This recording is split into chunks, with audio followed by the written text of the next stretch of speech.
Burada bir ofsaytımsı bir şey olabilir. Hayır dedi. Gol geçerli değil dedi. İkinci sarı kırmızı Nikul. Çok küçük aldı Nikul.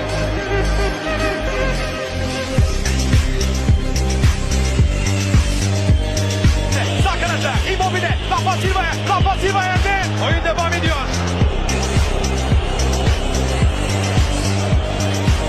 Osimhen, Semih.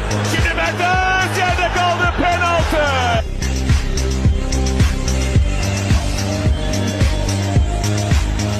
Fenerbahçe şike yapmadı. Şikenin en kralını Galatasaray kulübü yapmıştır.